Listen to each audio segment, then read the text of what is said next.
others. We've come, the whole team. To get to the question, Mr. Speaker, I'd like to say the following. Yes, we are considering, and this is something that we're working on, the Ministry of Labor and Social Protection met with the officials of the victims Tumaini 1998 on 18th October 2023, and during that meeting, it was noted that there is need for the leadership of Tumaini 1998 bomb blast victims to provide a list of victims stating clearly their names, ID numbers, contacts, and their unique needs so as to support them, because we needed to identify those who are genuine 1998 bombing victims. We also wanted to ensure that the process and eligibility criteria for selection into the Inua Jamii program, which requires certain exemptions to this group, may be to enable them to be targeted and enrolled into the program. And also, considering that children of the affected bombing victims, the Presidential Secondary School Bursary program. Similarly, in addition to this, the National Council for Persons with Disabilities held a meeting with the representatives of the survivors on Friday, 27th October 2023. In the meeting, the team was taken through a detailed presentation of the Council's mandate and potential areas where the victims can be supported, including scholarships for disabled children, recommendations for tax waivers for persons living with disabilities, and provision of assistive devices, among others. It is noteworthy to mention that no list of victims, Mr. Speaker, has been availed to my ministry to confirm whether they meet the eligibility criteria for enrollment into the Inua Jamii program. I don't know where the failing is, but I think it's a very good question by Senator Kavindu, and I want to congratulate her for her care about this issue, because when I was the Minister for Foreign Affairs, we were in a session where she brought up the same a similar question concerning these victims. But let me repeat that so far we have not received any information, eligibility criteria for enrollment to the Inua Jamii program with a list of victims that we can onboard. Mr. Speaker, the possibility of including the survivors in the social assistance program is very high. The State Department for Social Protection and Senior Citizens Affairs within the Ministry of Labor and Social Protections implements 3 social assistance programs. One is the Inua Jamii program, which targets older citizens aged over 70 years and above, poor households taking care of persons with severe disability, and orphans and vulnerable children. When you look at the older persons, there is an older persons cash transfer. And as you know, our president directed that before his salary and the salary of ministers and public servants is paid, that the money is paid to our Inua Jamii recipients. One must be above 70 years old and a holder of a Kenyan national ID to qualify for the older person's cash transfer, and should have a caregiver with a valid Kenyan national identification card, and must not be in any government pension, to avoid double dipping. Now, when it comes to orphans and vulnerable children cash transfer program, poor Kenyan households with any one or more of the older persons or of children, orphans and vulnerable children aged between 0 and 17 years, or basically 0.1 and 17 years, is a permanent member. A household with a caregiver is chronically ill and unable to perform his or her duties, and lastly, a household not benefiting from similar social assistance programs. C, for those with people with severe disability cash transfer program, they are meant for a poor household with a person with severe disability who requires 24-hour care, a household not enrolled in a similar program, and a beneficiary in who is a Kenyan citizen. In order for the victims, and I think Madam Kavindu Senator will agree with me, for the victims of the 1998 National United States Embassy bombing survivors to be included, they should meet the criteria, which is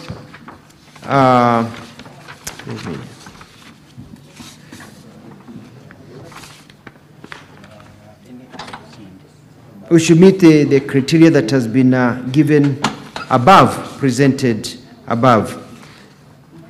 I would also like to point out, Mr. Speaker, that in the case, because this case happened in, it's been over 18 years now, since the bomb blast happened, And if there are children who are affected or were left behind at that time, they are now over 18. Therefore, they do not qualify at this particular time for any of the programs because they are above the limit of age given by the law. I submit, Mr. Speaker. Senator Kavidu, do you have any supplementary question? Yes, Mr. Speaker. Yes. I just want to follow up from where he stopped by saying 0 to 17 years, and most of the victims are above those years. Now, is it their fault that they did not get the care that they needed until they are above the years? And what can be done for them to be compensated? Can they also? I'll follow up with the number, as you have said, and the ID numbers and the clarification. I'll follow up with the people concerned, and I'll make sure that they'll come back to you. But even as we do that, can they also be registered in the cash transfers, especially the PWDs who are completely unable to do anything for themselves? Majority of them are blind, totally blind. Those should be included in the cash transfers, even if they are not at the age of 70. And the children also, the ministry should consider. Thank you, Mr. Speaker. Yes.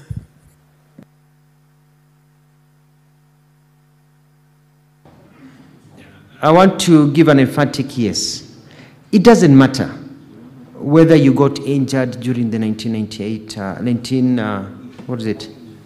88 bomb blast, or you injured afterwards. If you are severely disabled in our country, you deserve to be in this program. It is not as comprehensive as it should be, and I'll work on it. On the second point, I really agree with you that we need to get these teams together, and I'm directing my principal secretary not to wait, but to organize a meeting to meet with the leadership so that we can also be proactive and get the list, and working closely with you to enable this to be done. And whether you're below 70, above 70, and you're disabled, you qualify automatically, and there's a criteria of how you are tested at the hospital and you qualify. I wanted to add something that may be of interest to the House, and that is that currently, most members, you are aware, people go in the morning to pick up their monies from banks or agents.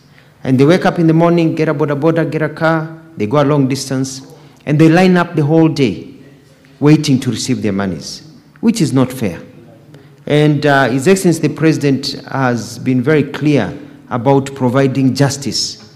You don't have somebody spending 500 shillings to come somewhere, spend another 200 to eat, and then you are giving them 2,000. Already the money is gone. So we are rolling out that want to roll out a program so that by the 1st of December of this year, we are going to ensure that now all the monies will be transferred to the phones or designated M-Pesa or other accounts directly of the recipients. So they don't have to leave the comfort of their homes, spend their money to go and wait for a whole day to receive the monies. We have to be a caring people, and we are going to ensure that that is implemented.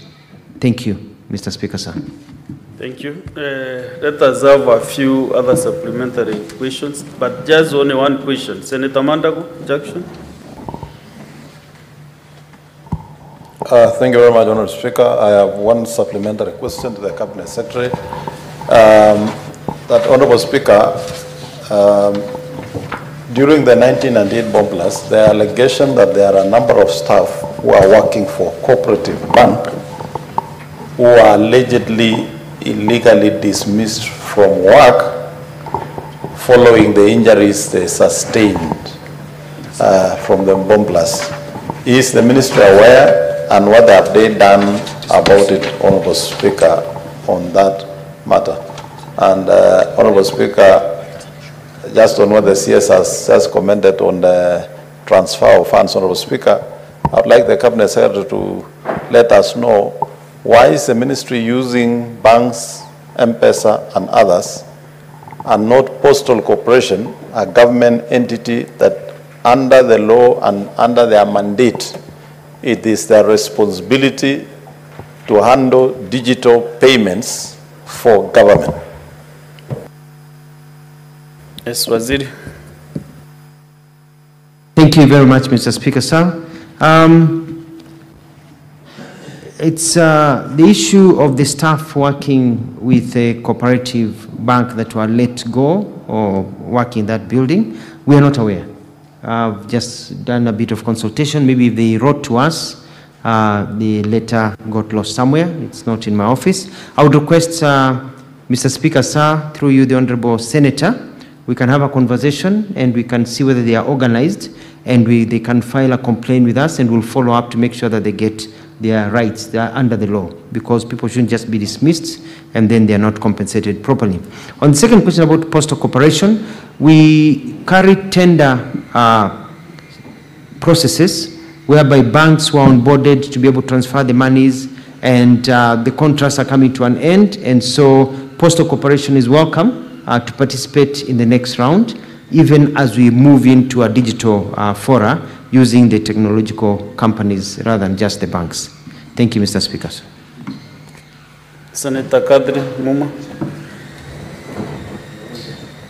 Thank you, Mr. Speaker, and welcome, CS. My question is on the system that the ministry has put in place to ensure equitable access to social protection. Mr. CS, I would want to know, given that the Constitution requires that all resource in Kenya is equitably accessed by those who need, what mechanism do you have in place to ensure that, one, the correct people are the ones receiving social protection in this country, two, that where there might be deficiencies in the resource, that we can still confirm that it is equitably distributed among those who need to access it. Where can we get that register as members of parliament who carry out oversight to ensure that truly those who need to access social protection are the ones accessing social protection? I would want to know and access that resource. Thank you, Honorable CS.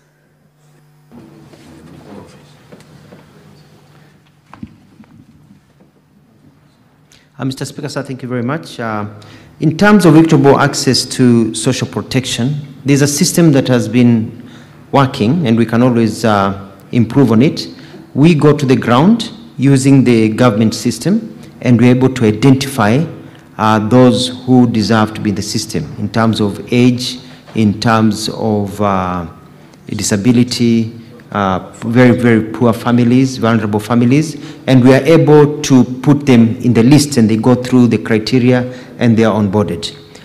When I served as the governor of Machakos, the issue of older citizens saying that they have never received their monies kept on coming all the time. So it's an ongoing system of onboarding.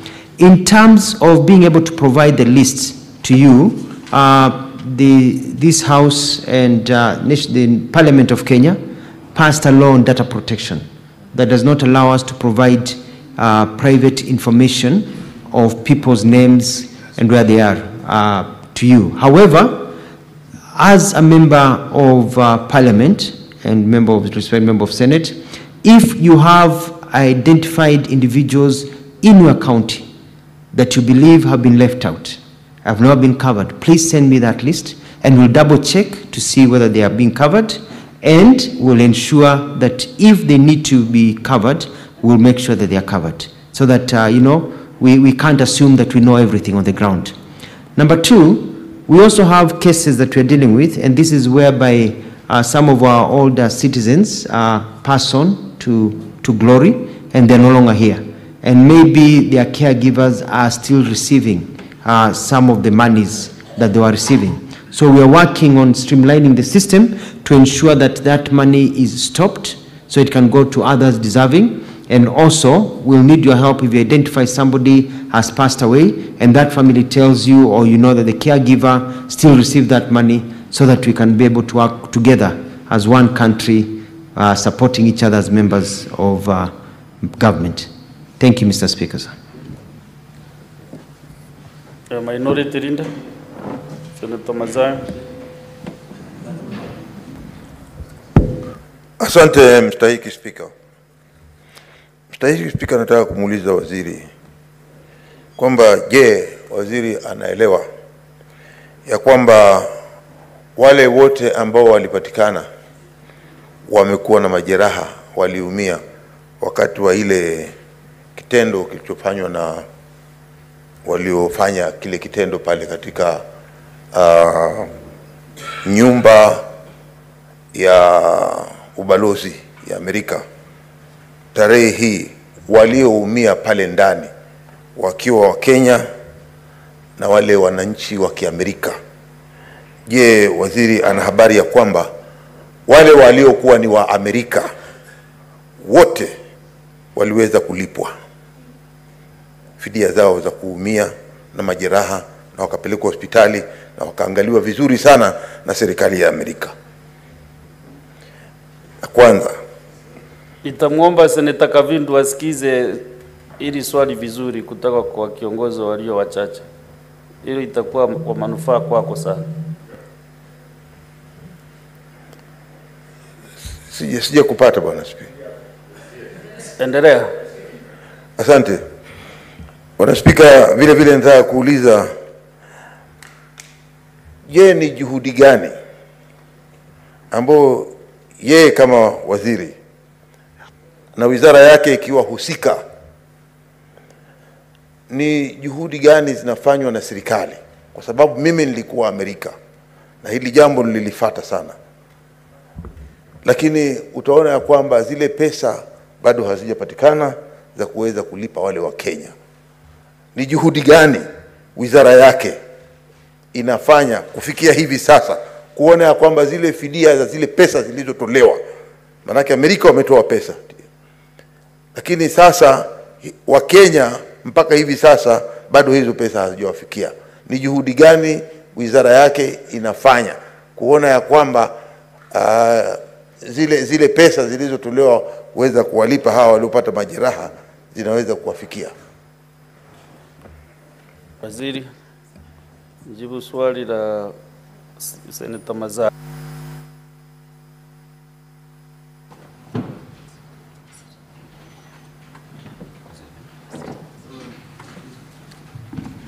Swali singine huwa kinapita. Samani, Mheshimiwa Speaker. Shukran sana Senator Mazayo kwa swali lako la kina kabisa. Je, umeuliza vizuri, ni kwamba tunaelewa kwamba kutokana na jambo hilo, tukio la ugaidi mwaka 1998, wale walioumia walikuwa basi wa Kenya na Marekani. Umesema kwa kweli ya kwamba wale wa Marekani walilipwa, lakini wa Kenya ukasema hawakulipwa. Hili ni swala ambalo nilifuatilia nikiwa waziri wa mambo ya kigeni na hata kwa mikutano tofauti na Senator Kavindu na wengine tukiangalia. Najua ya kwamba tulipofikia hivi sasa kuna kesi ambayo inaendelea kule Marekani, na pia kuna juhudi za wizara ya kigeni kuendeleza kuona kama inaweza kuthibitishwa na kupitishwa na bunge la Marekani ndio waweze kulipwa. Kwa hivyo sasa sina uhakika hiyo kesi imefika wapi. Naomba Senator Mazayo na waheshimiwa mnipe nafasi niweze kumwandikia barua ndugu yangu Musalia Mudavadi aweze kutupa nafasi ambayo aweze kutupa habari na tuweze kufahamu tumefikia wapi kwa wakati huu. Lakini pia nitaweza kulikaza na kuangalia vile tutaweza kujadiliana na hawa walioumia, tuende vile tuwasaidia. Wakati wale ambao hawajapata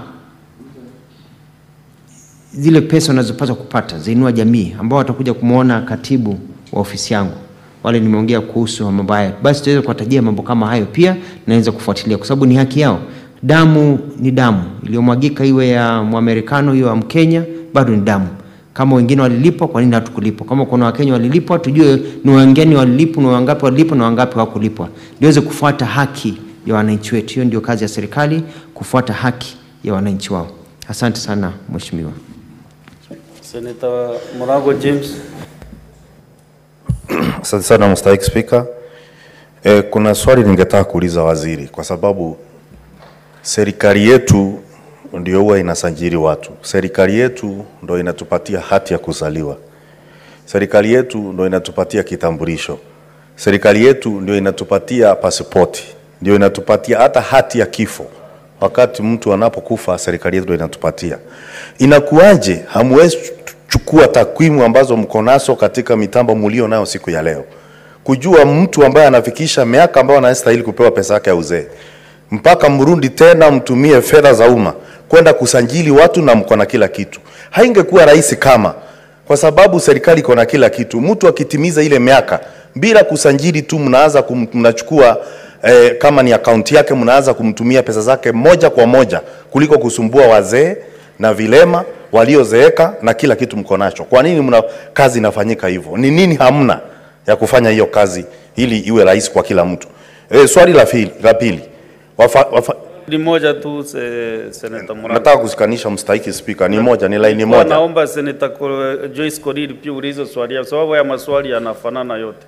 Ndio ajibu pamoja kwa jumla. Thank you very much, Honorable Speaker. Allow me to ask the CS. This is an active case that Honorable Gavinto has been following up between this country and the United States. And I want to say, Honorable Speaker, I just wanted to know whether the ministry has the exact number of the victims and what is their age bracket. And if so, how many have benefited from any programs that the country is doing right now in terms of stipends to people living with disability or the vulnerable in this country? Thank you, Honorable Speaker. CS. Thank you, Mr. Speaker, sir.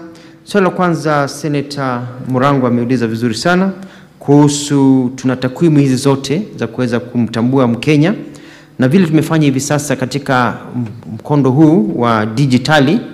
Tumeanza kuchukua hayo majina kutoka kwa Wizara ya Interior na kuweza kuyaweka katika ratiba ambayo inafaa. Tayari umeona kwa magazeti tumeongea kuhusu kuna vijana wasichana wanaitwa enumerators, wanaenda chini kuthibitisha kama hawa watu wako, wengine pengine wameaga dunia, wengine pengine walihama. So pengine mzee alikuwa anaishi kule Meru, watoto wake wako Nairobi, Mombasa, wamehama kutoka Meru, wamekuja Mombasa, wamekuja Nairobi, hawako tena upande huo, ama walienda nyingine, wengine wameenda kuwatembelea watoto ngambo, kuthibitisha kwamba wapo, ndio kwa mara moja tunaweza kuwaongeza hao ambao wamefikisha miaka hiyo. Kwa hivyo ni jambo ambalo tunaendelea, ni jambo tulianza hivi majuzi Mheshimiwa Senator Murago, na jambo ambalo tutaweza kulifanya liwe thabiti kabisa kwa siku ambazo zinakuja. On the second question by Senator Joyce Korir, yes, I agree with you, it's an active case, and unfortunately the way it has worked for all those years, it was not being handled by my Ministry of Labor and Social Protection. It's been handled clearly as a foreign affairs issue. So for a long time, it was handled as a foreign affairs issue in terms of the number of victims, because we're dealing with a foreign country. But it is now an issue, as I've said, we are ready to onboard, and we'll be meeting the leadership of the victims, and we see how now we can regularize what should have been done about 18 years ago. Thank you, Mr. Speaker, sir. I'll request now on the same question. With 30 seconds. Yeah, please. Thank you very much, Honorable Speaker. I thought, Honorable Speaker, when the cabinet are meeting, they always discuss issues that are cross-cutting. Because this is a very serious issue. We are talking about the country that have paid its people, and our people have not been paid. Failure because of the way we are handling issues and the way we are handling our data. Is it true that the ministries that we have in this country cannot coordinate to make sure that things are done the right way? To an extent that as we speak today, the Ministry of Labor has to go a long way looking for the list. Yet in the actual sense, we have the list with the Ministry of Foreign Affairs. Can we get to know the exact number of the victims? And what has the country done in terms of making sure that these people issues have been addressed? Thank you. If I can give some guidance, you know the CS and indeed you'll request that list when he came here. So maybe you can give the ministry time to compile that data and then to provide it to the Senate, to this House. But where he sits, I'm afraid he cannot be able to give the list now. But he can be able to work on it. And then number two, the question by Senator Kavindu is not now on the compensations. It was specific on whether these people can be recruited in the ongoing programs, like OVCs and the older people. So if Senator Kavindu wants a substantive question, you ask substantive question on compensation of the victims. I know the ad hoc committee that you chair is handling this matter. Therefore, you descended to go the ad hoc committee way, but if you want that substantive answer, as the CS said, you will consult the CS for Foreign Affairs to know exactly what is the position. Maybe I request then you do that substantive question to the Minister of Foreign Affairs. Yes, so maybe that will solve all these issues. Therefore, I wanted to go to the second question, but the Senator Kavindu, you under the second supplementary question. Executed, then we go to the next question by Senator Samson Chalgei. Thank you, Mr. Speaker. My second substantial question is, Honorable CS, those with severe disability who need 24-hour care are also eligible to be enrolled in the persons with severe disability. What are you doing about those ones? And just a follow-up with the question that, Senator Mandago asked. Honorable CS, you say that you are not aware of the people who are working with the cooperative and Mwalimu Sacco, or Fundi Sacco. And the CS who left before you came in, we had called him at the ad hoc committee and we raised all these questions, and he was with his team, just like you are with your team today. And I believe there is no vacuum in government. So you should be aware of that question, because we asked them last year actually, and they were there. So they should give you an update so that you can answer. Thank you. Yes. Thank you very much. I do believe, Mr. Speaker, Madam Kivindu, thank you for the question, that those ones with severe disabilities and anybody with disability, and I call upon this House and Kenyans, if you know a Kenyan somewhere who has disability, who is suffering, and they are not in this program, please let us know. Let the chief know, and I'll speak to my colleague, Minister of Interior, so guidance is given. Up the chain, let us know. Let them talk to the MCA, talk to members of parliament, either to the MP or the senator. Let me know, and I can assure you I will take action immediately, because, you know, we are this country. Some people cannot just suffer as if, you know, they are the wretched of the earth and others are doing well. The second question about, and I'm well guided, Madam, about the question that was given to my predecessors, and so I will follow up and will provide as much information as we can. Thank you for that guidance.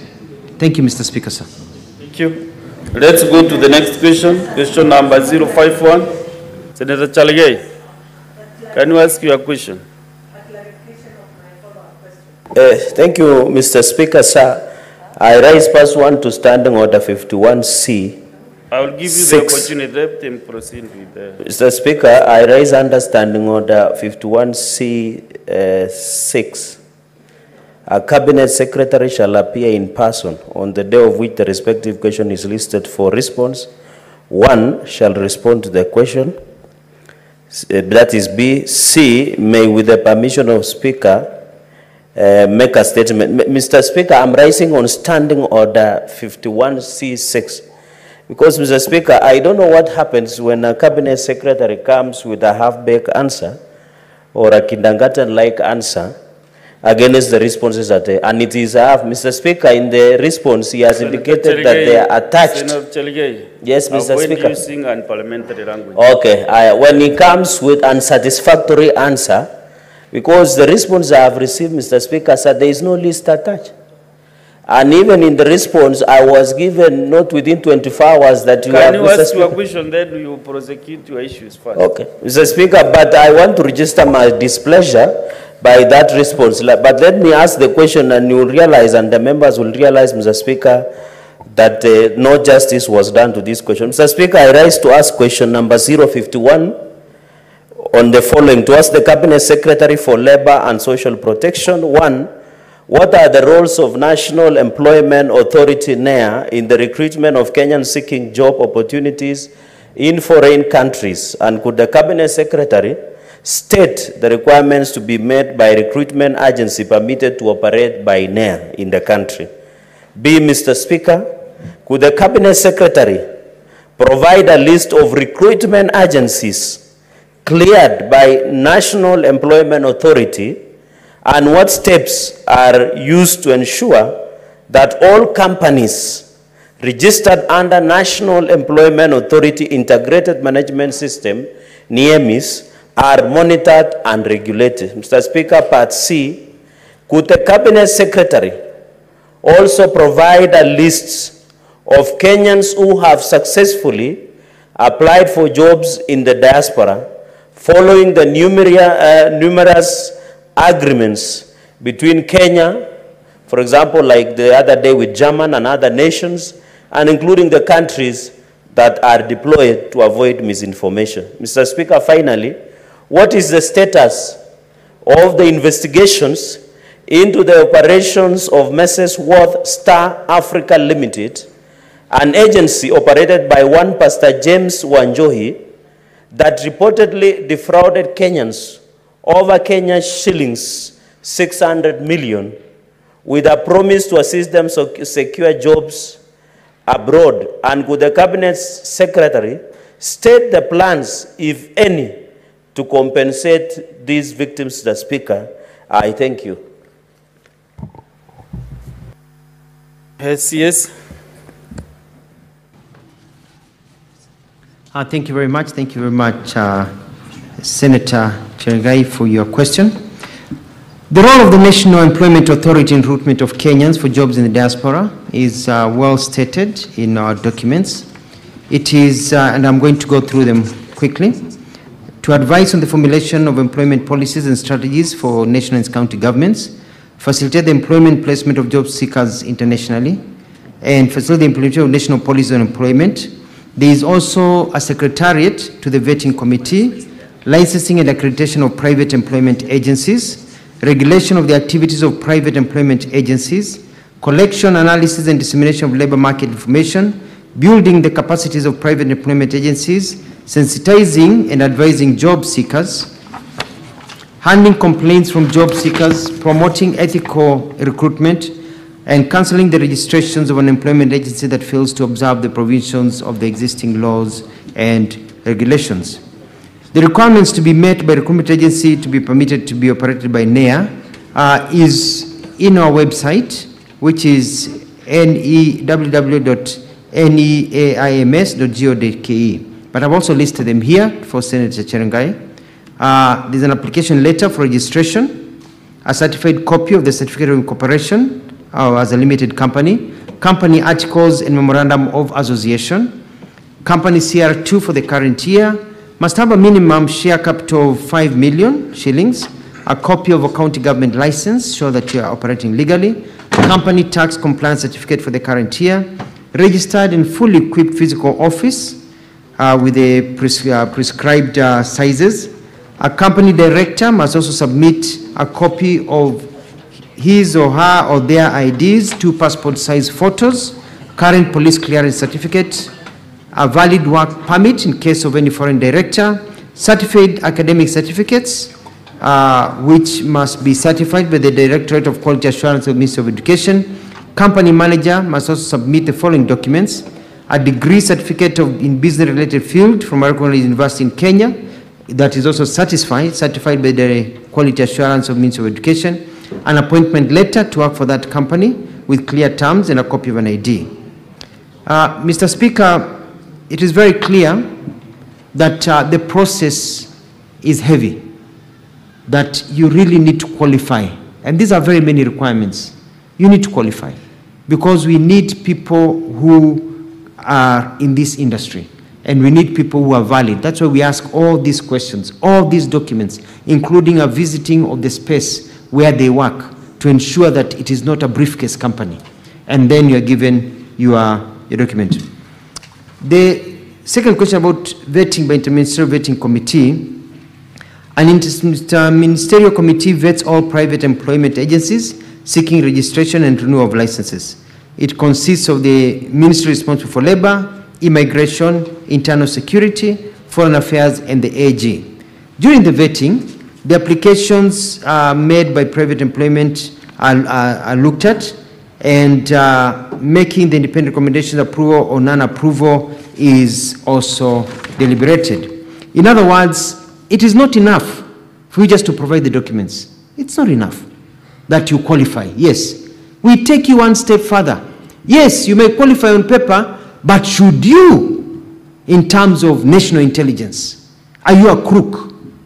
You know, have you been bad somewhere else? Are you working with other people? Are you, we go further to ensure that the vetting weeds out the bad people. And the vetting from what I've learned is that out of the people vetted, about 30 to 40% never qualify, even though they had the documents. So it is a real operation to ensure that we get the best. So the government here does its job.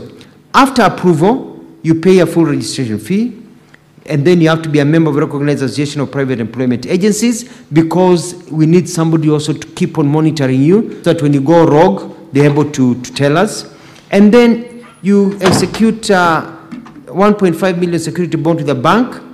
This is for people who are engaging in foreign recruitment. Mr. Speaker, sir, tomorrow, sidetrack just to add to this, I'll be holding a meeting, a follow-up meeting with the recruitment agencies that recruit for people in Kenya and mostly for overseas.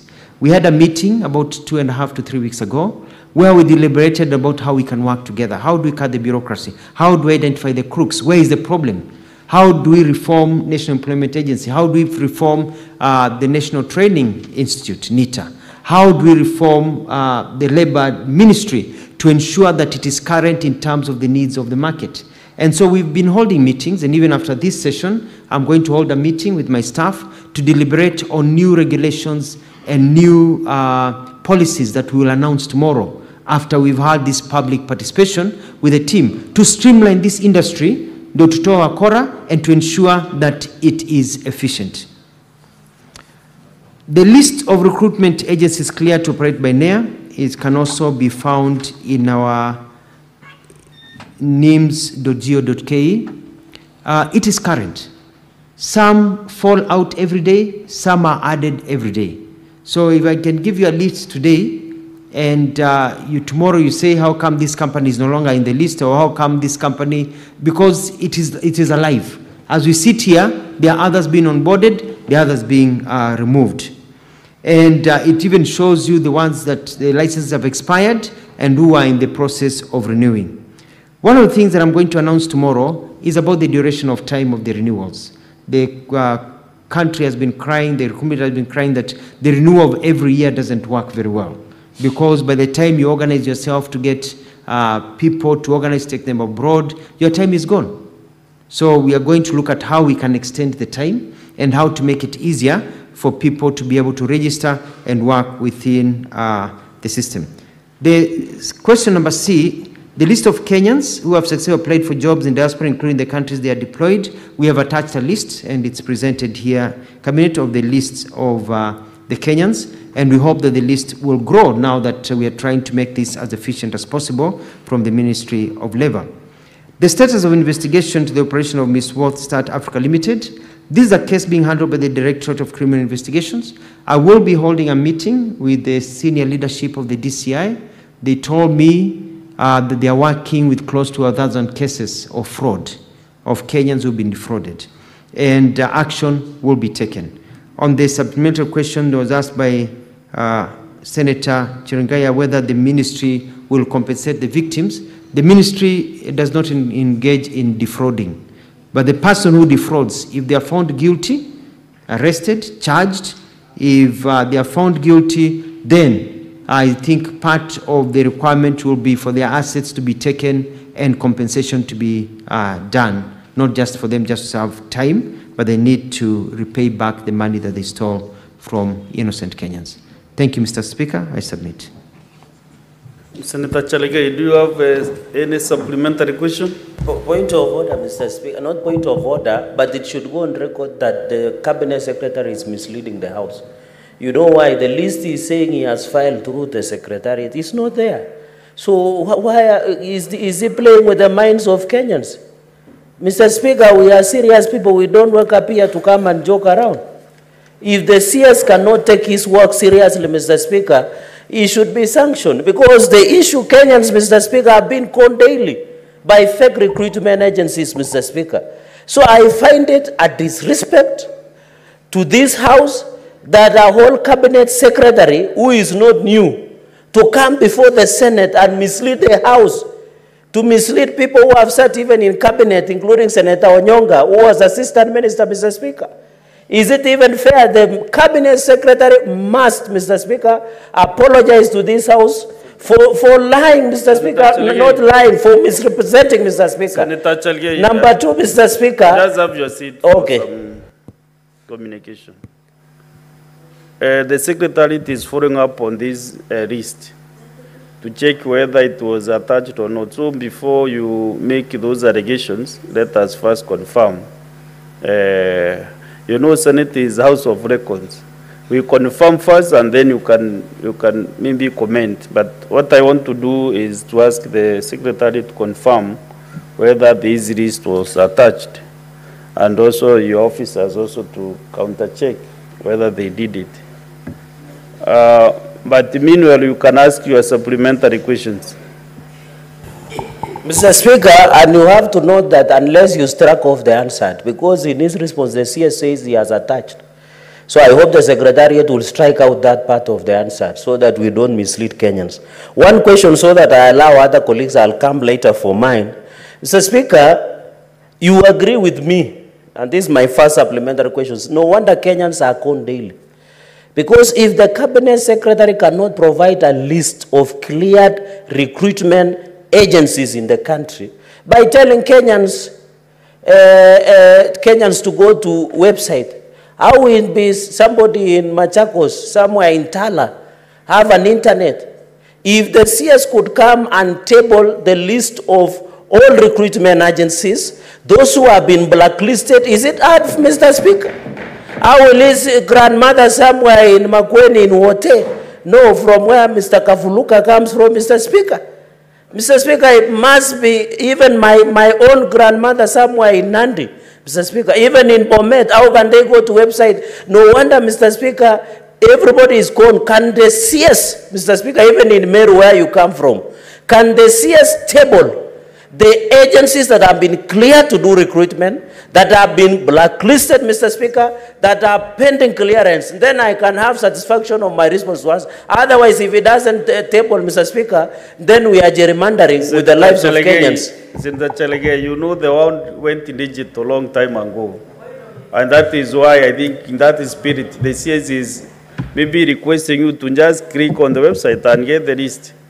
Because the one has gone digital on so many things. Do you have a smartphone with you? Do you have a smartphone? We can test this website, whether it is working. No, I've just asked you a question when is it. See, I thought I should go on record. Mr. Speaker, this is not about Cherargei, it's about the ordinary Kenyans in Kibra who don't have smartphones, Mr. Speaker. How many Kenyans do they have smartphones? Even in Meru itself. Senator Chalgay, it might be 1%. Because this is your question. I'm just asking whether you attempted even to click on the website. Did you try? Is I am asking on behalf of Kenyans, Mr. Speaker. It is the Cabinet Minister, Mr. Speaker, to provide information. Even in Nandi, the people who can access smartphones across the country are less than 1%, Mr. Speaker. So it is not fair, Mr. Speaker, that you allow the CS to slide with. No, the CS will answer your question, but I was just asking you a supplementary. No, I can prove, yes, but Mr. Speaker, I didn't get that information because when you go to website of NEA, there is no recruitment that has been blacklisted, that is pending approval, that is functional, including first choice recruitment agency, the worldwide, Mr. Speaker. So the point, Mr. Speaker, we are asking these questions on behalf of Kenyans. I'm not asking on behalf of Cherargei or my family or my other interests. But also, Senator Cherargei, don't you know that also Kenyans would like to know whether you are able to use internet? Waziri, respond to the question. Thank you, Mr. Speaker, sir. I'd like to say that as far as I know with my records, I signed the list. I attached it, and it was delivered to Parliament. We'll follow up with my staff to see whether the people did the right thing. So I cannot say it is attached if it is not attached. As part of my answer, it was delivered. And so we'll check. If there's any misnomer, my apologies, it will be given, but I believe the list is provided because I looked at the list, I signed it myself, and got it attached. Number two, Mr. Speaker, it is important, I want to say two things. One, Kenyans who are applying for jobs, applying for a job is a full-time job. If you want to apply for a job and you want to go and work in India, in Turkey, in Saudi Arabia, in many countries, if you're applying for a job, you do research about the job from wherever you are. And you may not have a smartphone, but you're a young man, and the Gen Zs who are applying for this, they have access. They can talk to somebody with a smartphone, and they can be able to look. What I want to tell Kenyans is this. Be very careful about recruitment agencies that come to your village and tell you they're recruiting you, and they want you to send you to overseas, and that you need to pay them some money to process your documents. That is why we have this list that is alive. And I know paper is important because the list I may even give you, the list I've given you on paper, has already changed because it is live. And with the words of US presidential candidate Kamala Harris, we are not going back. We have to move forward with technology. We can't continue going back on paper. We need to move forward with technology. So I do understand the challenges that we are facing. That is why the government is rolling out the digital network that is going to encompass basically every village in our country where there are schools. And so that we ensure that people can be connected and you can actually log in for free and be able to check. So I urge Kenyans, and they can talk to their leaders, to their senators, and I like the spirit Senator Cherargei has in protecting his people. Talk to your senator, talk to your MCS, say this person is recruiting me. Are they valid? So we can double check so that you are not conned. The other thing that I'm doing is that I want to work with the agencies in a way that if the agency, because the agencies are being paid a fee, a commission, that wherever it is possible, which should be about 90% of the time, they should not charge a Kenyan for any processing fee. So they absorb that as part of their cost, so that Kenyans are not defrauded, being told, pay this amount of money, we'll take you overseas, unauza shamba, unauza gari, unauza, all your savings, you put them there, and then you find the person is fake. So we want to get into a system whereby let them get access to financing, get their people all sorted, and then they will be paid their fee. So it's a service they're providing. They don't need to charge the Kenyans. So we're working through that system to ensure that people get their right. So I urge leaders in this country to please also support us in ensuring we identify rogue ones. And the best way is to go into the internet, look at that live link, which keeps on changing every hour, to ensure that that person maybe say they are there, by a day or two they have been removed. So keep on checking before you engage and sign documents. I submit, Mr. Speaker, sir. Senator Kadri.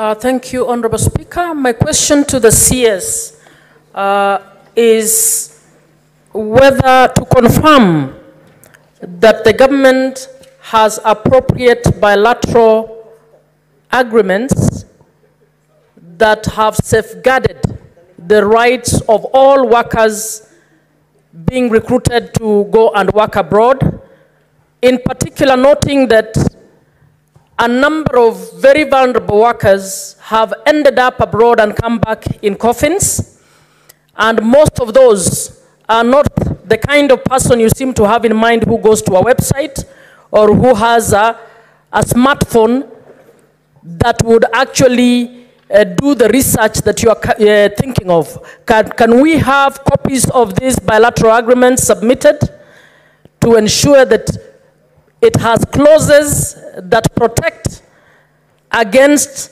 malpractices, including retainment of passports of workers who go abroad, including retention of their salaries for months on end in the name of paying for their air tickets and paying for the agency fees?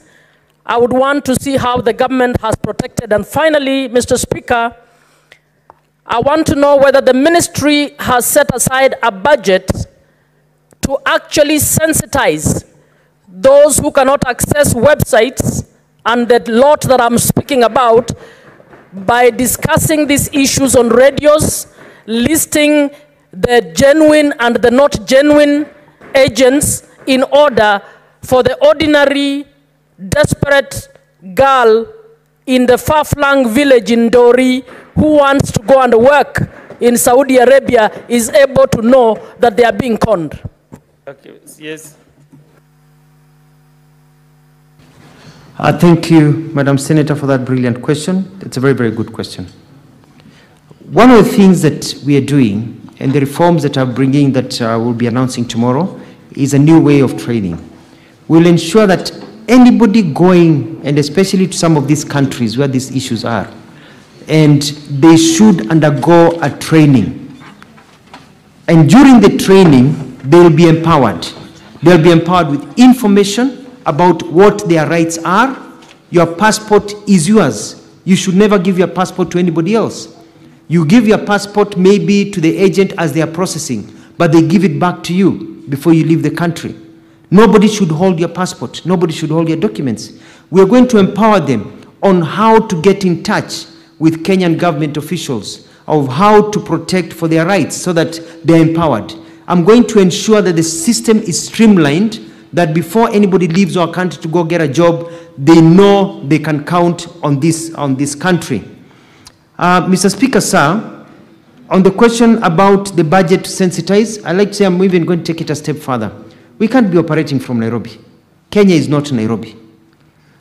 I'm working on a program to go and visit basically all the constituencies, all the counties to start with, where we will have meetings with agents, with jobs, with programs of enlightening Kenyans, working with county governments, but also mostly with members of parliament, so that we can be able to empower Kenyans and give them the information. And we'll be able to communicate to media and vernacular stations. We'll be able to tell the stories that we are telling so that people are aware. And I'll even go a step further with the guidance given, whereby we are going to run adverts and communication programs to empower Kenyans. Not only about the challenges they face, but also of the various opportunities. Mr. Speaker, sir, I'm currently looking at it this way.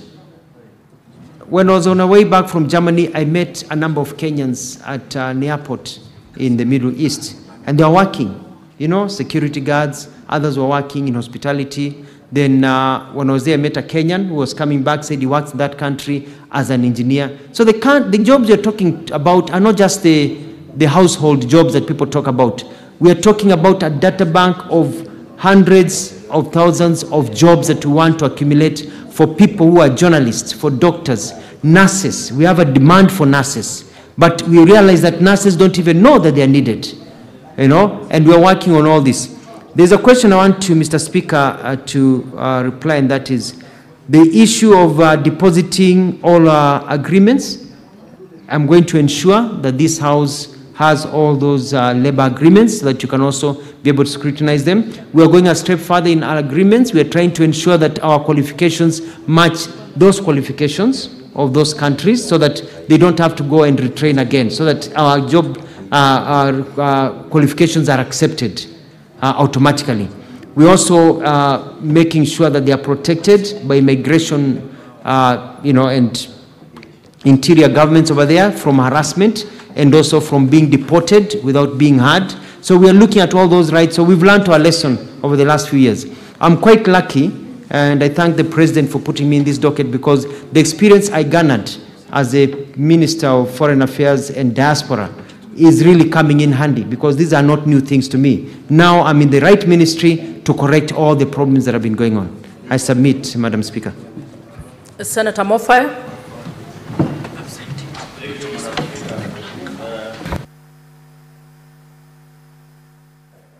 The mic is defective. It's working. These innovations, Madam. Madam Speaker, I want to revisit the very first question that the CS was interrogating, and I want to know what is his ministry doing to make sure that the physically challenged people, in some cultures, Honorable Madam Speaker, these people face some cultural stigma, such that they don't even come out to register for benefits, maybe in the government. What initiative is the ministry trying to undertake to make sure that these people are whipped into registering so that they can benefit from your ministry? Number two, Honorable Speaker, we have seen very old people travel to far-flung places in search of these benefits. What is the ministry doing to make sure that they devolve these services very close to the people who are supposed to benefit from those services? Thank you, Madam Speaker. CS, you can respond. Thank you very much, Madam Speaker. I think our Honourable Senator came a bit just got in. We've already tackled this issue. And I'll repeat myself, we talked about the physically challenged and how we are bringing them all aboard and how their families, and we've got teams on the ground. And I requested you that if a member of parliament knows somebody who is not in the system, not only the disabled, but also other vulnerable, children and the aged, to let me know, and we're going to handle. We had a big discussion, lasted quite a while on that issue. On the other one about the far-flung, I think I lost the final question about people far-flung places. I already made an announcement right here, and I announced a new policy that from December 1st, we are going digital. They'll get their money on their phone. So we had a discussion about that earlier before you came. Thank you, Madam Speaker. Senator Onyonka.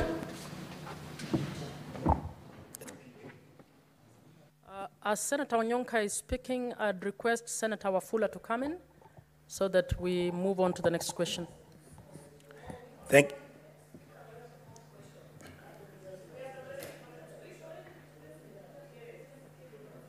Senator Onyonka.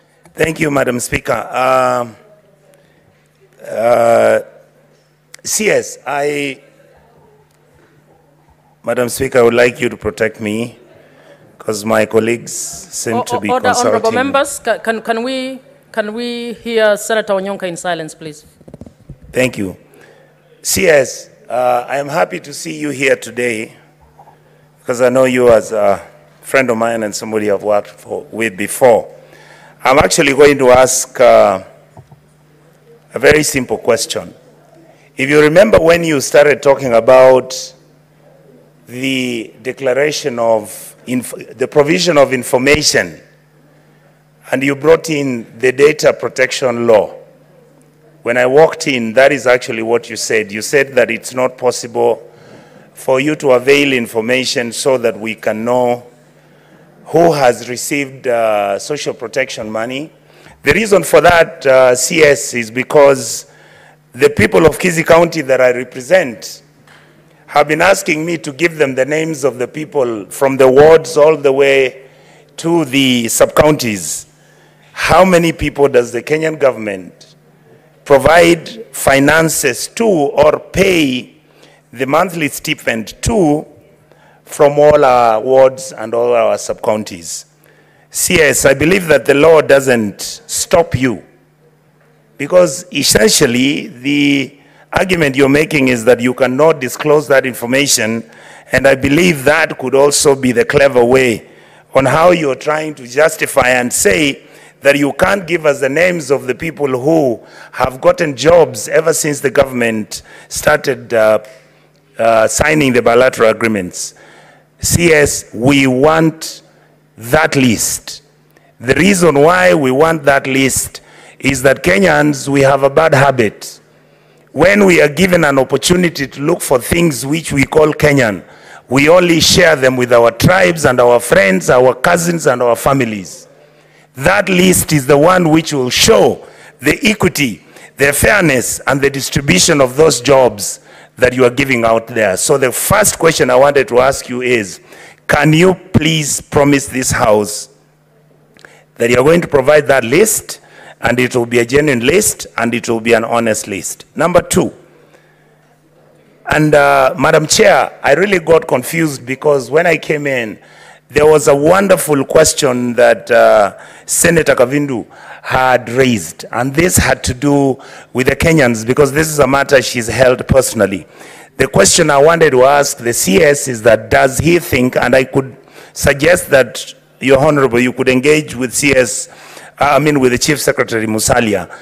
Do you think, or don't you think, that as we sit in this House, that it is actually us as a country, we are busy complaining how the American government has never compensated Kenyans who are injured from the bomb blast which took place. But the reality is, it is our responsibility as leadership in this country to make sure that this House can pronounce itself so that even when the Americans are busy in court trying to figure out this issue, don't you think that as Kenyans we need to compensate our people who died and the people who actually were blown up during that bomb blast which took place in Nairobi? I think, Madam Chair, Madam Speaker, we've been extremely irresponsible and casual the way we handle this matter.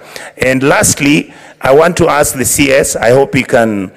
Honorable Senators, you are actually supposed to ask just one question. Thank you. I will stand down, Madam Chair. Thank you so much.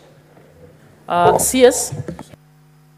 Thank you very much, Senator Nyonka, for your questions. In terms of provision of information, we have with us in our offices the payroll. And because it is important, and I totally agree with you, we don't want ghost people being paid. We want people to say, huyu mtu analipwa, atumfahamu ametoka wapi.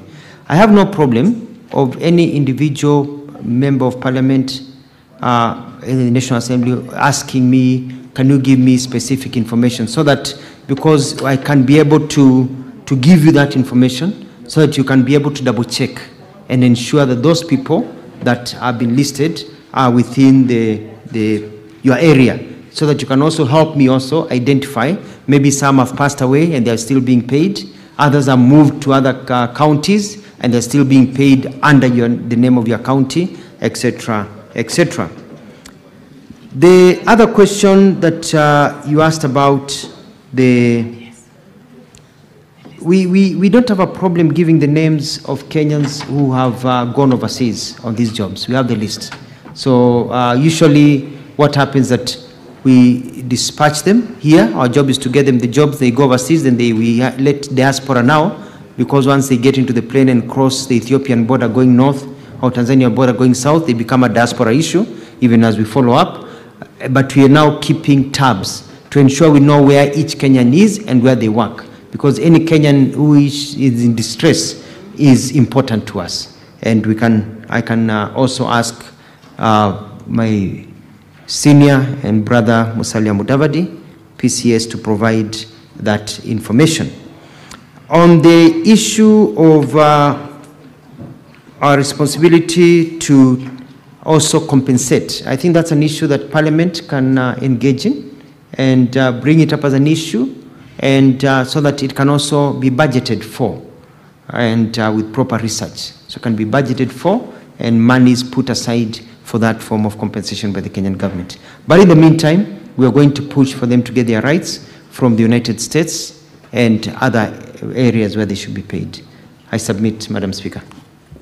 Senator Cherarke, your second supplementary question, please.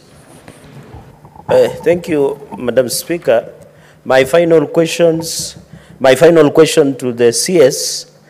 Bwana CS, there are ladies who have given birth in Saudi Arabia, popularly known as Kadamas, who have stranded children, and they cannot come back to the country because there is perception that it is child trafficking, yet DNA has been done to confirm that it belongs to them.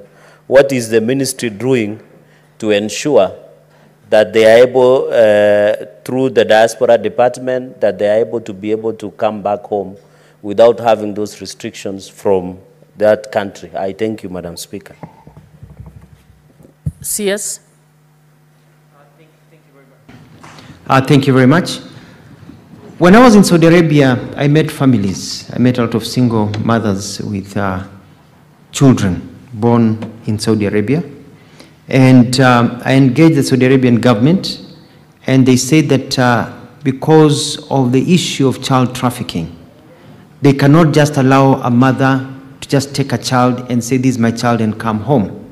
Because they realize very quickly, a girl is coming home, another girl says, chukua huyu mtoto pelekea mama yangu. And the child never reaches, or it becomes like child trafficking program. Therefore, we agreed, and they have instituted a DNA system. So the mother undergoes a DNA with the child, and there's verification that this is actually your child. And then a permit is given for you to travel with that child and leave the country. Basically, they are protecting so that a mother doesn't wake up and say, my child is missing. And you look for that child, unakuta lingia ndege, na Mkenya, ama Muganda, ama another person from an African country, Nigeria, Tanzania, anywhere, na ameenda.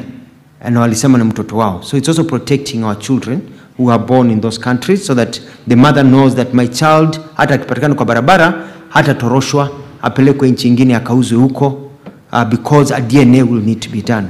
So we worked on that, and now we have safe houses that are continuing being set up, so that when a mother is in distress, a child is in distress, there's a safe house where you can actually go and say, that is my child.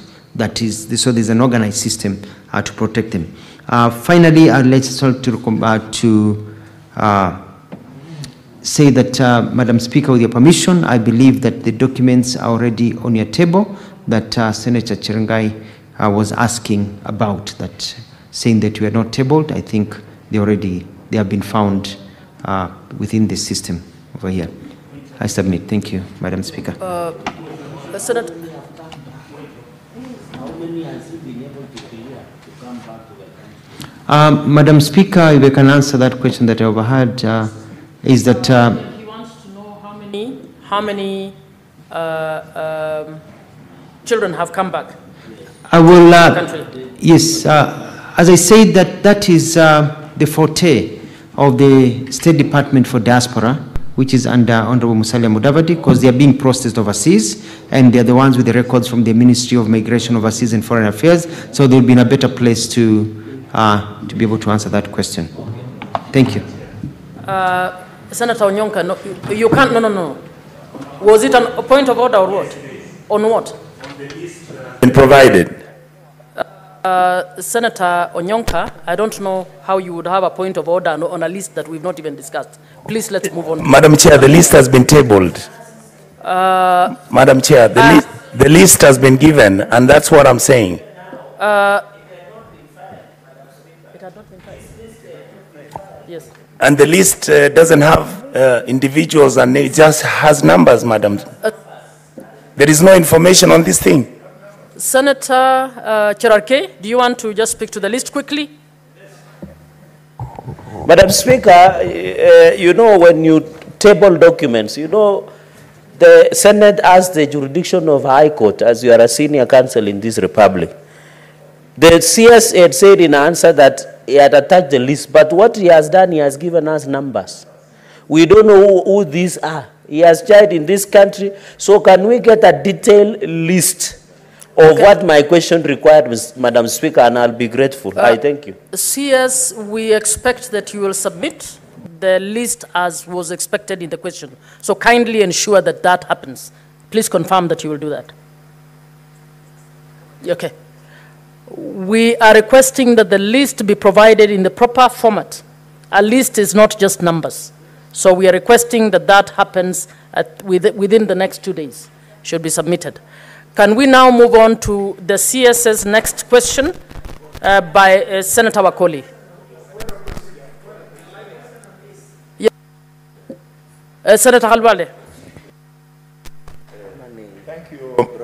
Thank you, Madam Speaker. Madam Speaker, as you'll notice on your list there are a lot of interventions for people who want to ask further supplementary questions.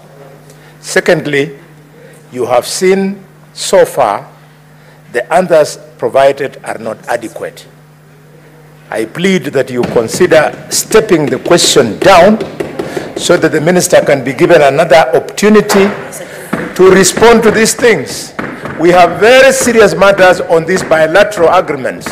Madam Speaker, Kenyans remember that African tribal chiefs allowed slave trade to thrive, and the reason was the people who are coming for our people wanted labor that was free. This time, they are looking for cheap labor.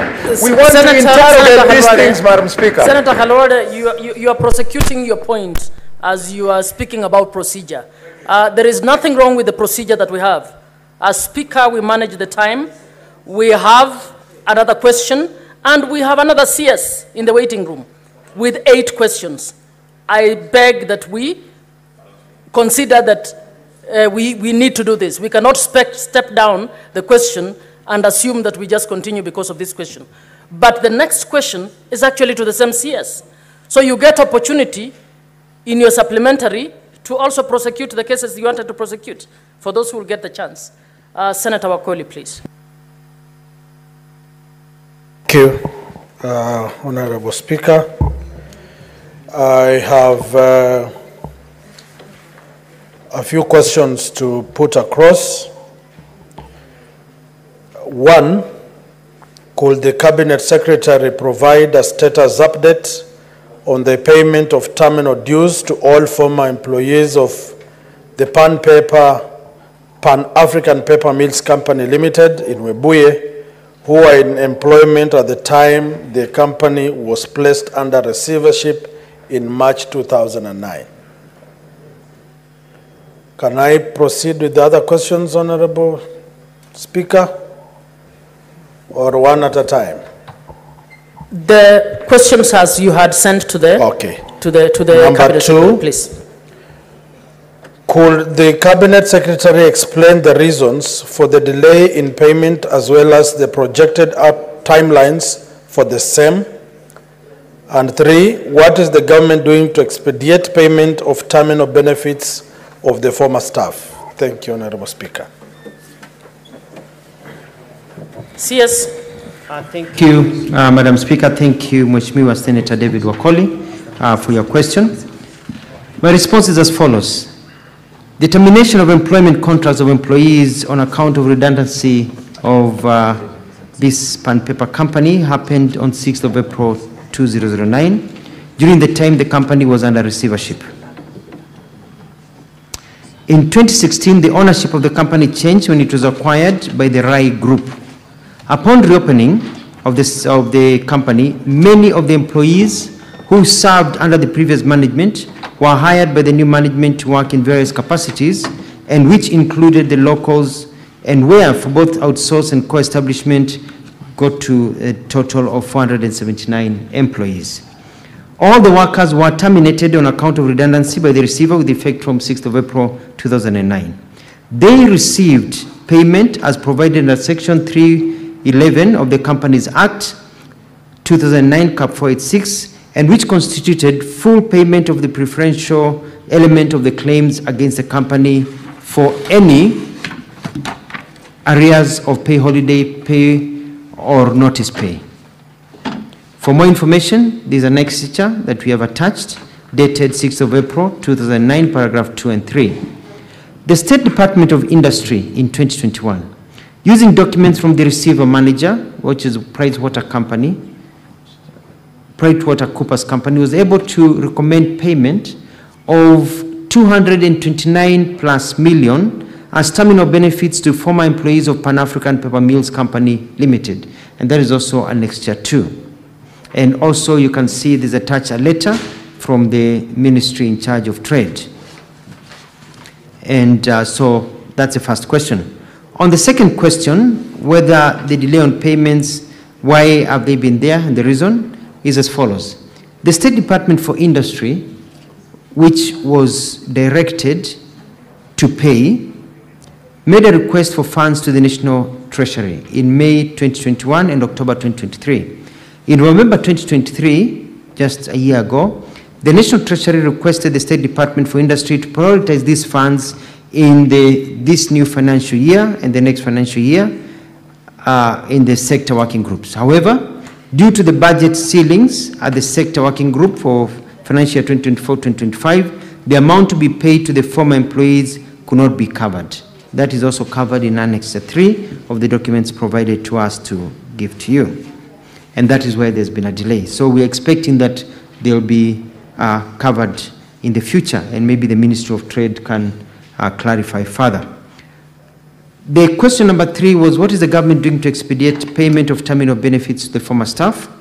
And the response is that the Ministry of Investment, Trade and Industry, through the State Department of Industry, communicated to the National Treasury in December 2023, appealing for additional funds to enable them pay dues to former staff. And I want to say that Senator Wakoli, this is a very good question, timely, because as a result of this question, this issue is now alive, and we've been able to talk to the Department of Trade, and so the file has moved up, and I believe they're working on it. They're working on it, and they're working with Treasury, so it has come up, so it is not forgotten. I submit, Madam Senator. Senator Wakoli, you have 2 more supplementary questions. Do you want to ask them now, or do you want to give an opportunity to other members first? Or do you want to ask one now and one later? But Chair, I can give members an opportunity to ask. Is Senator Murango there? Senator Mbugua.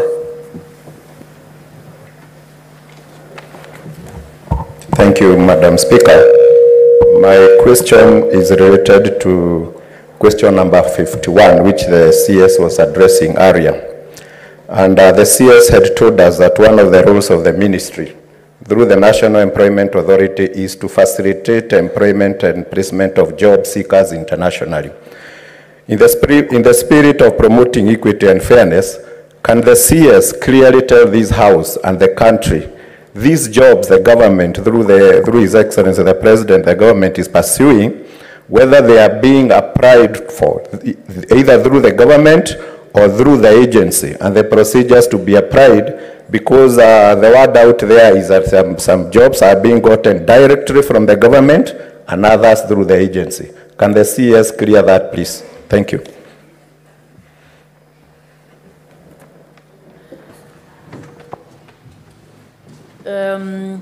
Honorable members, actually the CS is supposed to be answering supplementaries in respect of this other question.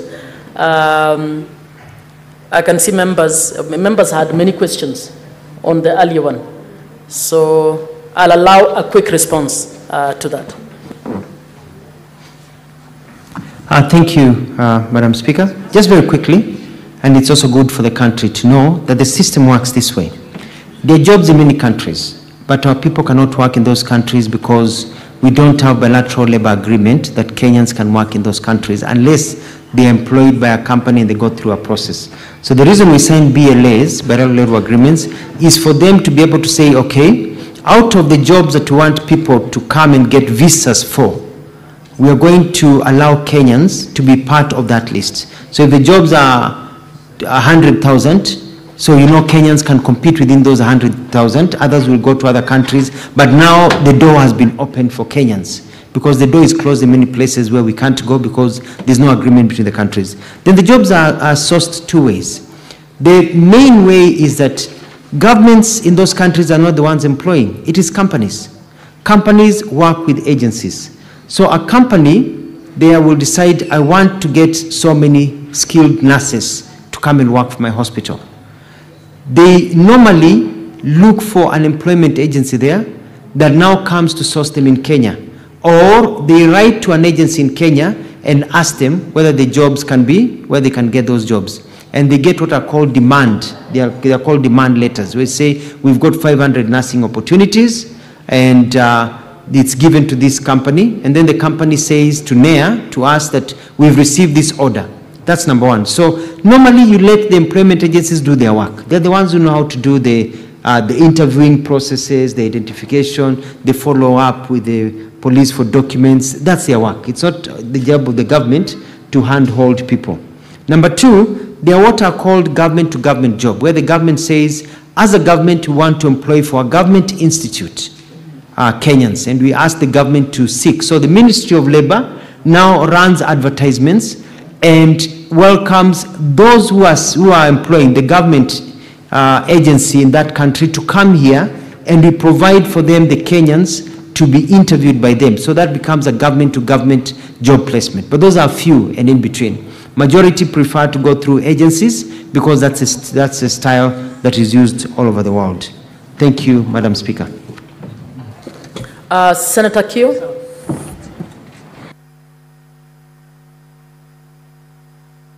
Give me the mic. Thank you. So, Madam Speaker, before I ask my supplementary, then I would seek your guidance on how to proceed, because it's on the earlier one. Yes, mine is on the earlier one. Honorable Senators, I'll allow one question since it's the same CS, and that seems to be, most of the members' questions seem to be around that. Right. One short question. Thank you. I will try to make it short. So, Bwana CS, thanks for coming, and thanks for your responses to the questions by members. Through you, Madam Speaker, I want to make reference to the response that the CS gave us when we asked about the real numbers and the real people that have benefited from these jobs. Madam Speaker, the caliber of people that are getting these jobs, especially to the Middle East, and I know, Madam Speaker, you must have been at the airport at some point, see the traffic of young people, going to the Middle East for these jobs. They're the kind of people that you would refer to the internet to find out what is required and expected of them. I'm just wondering whether there is no policy document, a government policy document regulating the placement of our young people in jobs outside the country, whether they go there privately or through government arrangements. Isn't there a policy document? In the same manner that a private school in Kenya will be regulated by the same policy that regulates public schools in Kenya. Is there a policy document that regulates the work environment for our people outside this country? I thank you, Madam Speaker. CS. Madam Speaker, job migration has been occurring in our countries from the days of the JF Kennedy airlifts. And Kenyans are free to wake up today, go to internet and see there's an aeronautical job for an engineer at NASA and apply while they're in Kenya. And they are interviewed and they get the job and they're able to leave and go outside the country to work. Normally, we ask Kenyans to let us know. When they go overseas, they go as diaspora. Some go to work, others go as students, finish studying, and they work. We cannot start telling Kenyans that you have to tell us exactly where you are going every time you go to the airport and demanding invasion of their rights. Well, that is true, though. I think that, and I agree with a good senator from Kitui, that it is important to have a good policy. And this policy has to be anchored in law. Currently, we have a labor migration bill that is alive, and it is in the last stages. And within the bill, there are regulations and directions of how we need to handle people going overseas to work. The sourcing of the jobs, the creation of a data bank so that we know as they go overseas, and everything that is being done. I have gone a step further with the National Employment Agency. We are now requiring that any Kenyan hired through our agencies, and which are the majority, that those Kenyans have to get a letter from my ministry which clears them. And the letter says, we have looked at everything, the documents are okay, and we have looked at this agency, this is okay, and we have created a letter. And that letter, we are now tying in our networks. I'm trying to find the right word. We are using our system, and we are matching it with the immigration system, so that as you leave the country, once we give you that letter, we ensure that your details are captured in the immigration system. So as you leave the country, when you present your passport and they scan it, immediately it comes up there to show that this person is actually going away for employment. So that we know, because some get the demand, they get the letters and they don't leave the country, they change their minds. They get better jobs in the country, or they decide otherwise, so that we'll know exactly who is leaving the country, their full names and where they are going. Because the ticket details will be right there, so that we capture it, so we don't have to follow up. And then that information is given to diaspora, so even as they arrive to a particular country, the embassies know we have the following person coming to this country and coming to this city to work here, because we are interlinking the systems. And so that is a process that we'll be announcing tomorrow as part of the reforms that we're undertaking. Honorable Senators, sorry to disappoint you. We have to move on back to the questioner to ask the supplementary questions, because the next CS has to come in. Senator Wafula, please.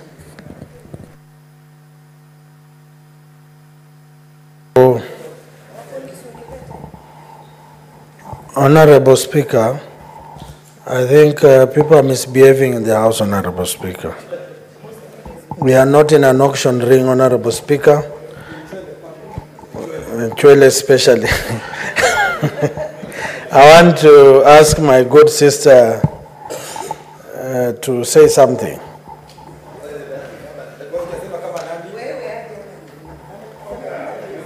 I've delegated one of my supplementary questions to, and the Honorable Speaker has no option. Senator.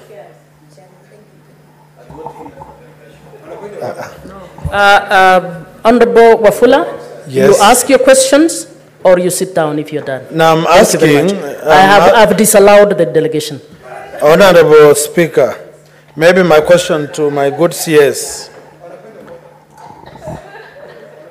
Probably through your indulgence, since this matter has taken a long time, I will recommend that we can organize through your office and the State Department for Industry, the one in charge, to have a clear roadmap on how we can clearly handle this matter and set these people free. Thank you. CS? Thank you very much, and I do agree with the Honorable Senator David Wakoli. It's important, and I want to give my undertaking that as soon as I get back to the office, I will write a letter to the Minister in charge of Trade and Investment, and will make a copy available to you for follow-up, urging that we put together a team to fast-track and be able to monitor these issues. Otherwise, they can fall on the side. I want to thank you, Madam Speaker. Thank you so much, CS Labor and Social Services, for staying with us long in this session. I'd like the CS can now be escorted out, and you can invite the CS for Roads and Transport to come in. Thank you.